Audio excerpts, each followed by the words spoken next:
на телеканале «Россия» продолжают «Вести Чувашия», в студии Дарья Паскарюк. Здравствуйте. На календаре четверг, 8 апреля. Заяц и волк, Маша и медведь, Винни-Пух и Пятачок – любимые персонажи советской и российской мультипликации. Знакомы каждому жителю страны вне зависимости от возраста. А как давно вы смотрели любимые мультфильмы? Сделать это рекомендуется сегодня, в День российской анимации.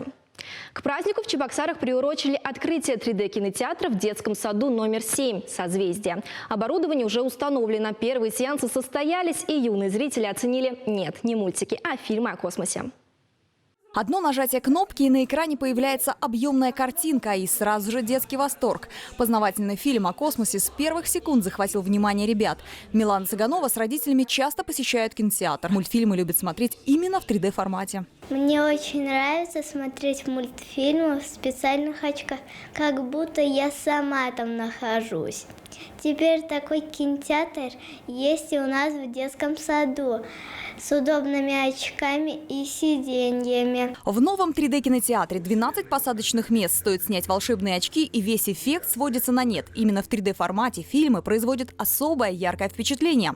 Все, что показывают детям, с удовольствием смотрят и воспитатели. Педагоги признаются, что многое тоже открыли для себя впервые. Мы очень рады, что в нашем детском саду появился такой кинотеатр.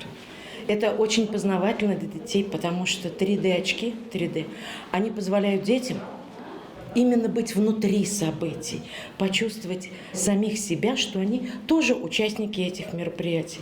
И мы фантастически даже рады, а дети особенно. Елена Михайлова, Алиса Александрова, Виктор Степанов. Вести Чувашия. В Чебоксарском торговом центре «Каскад» снова будут вакцинировать жителей от COVID-19, сообщает в Республиканском Минздраве. Мобильный прививочный пункт в торговом центре будет работать сегодня и завтра с 14 дня до 6 вечера. Чтобы привиться первым компонентом вакцины «Спутник Ви», при себе необходимо иметь паспорт, СНИЛС и полис медицинского страхования. Отмечу, что через 21 день, то есть 29 и 30 апреля, здесь же пройдет второй этап вакцинации.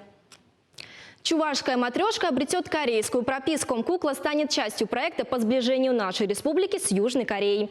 В Чувашии уверены, матрешка даст возможность наладить с азиатским регионом не только культурные связи, но и экономические.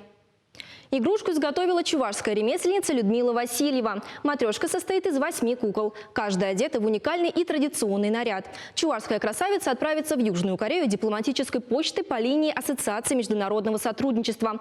После поселится в музее матрешки при Русском культурно-образовательном центре «Пушкинский дом» в Сеуле.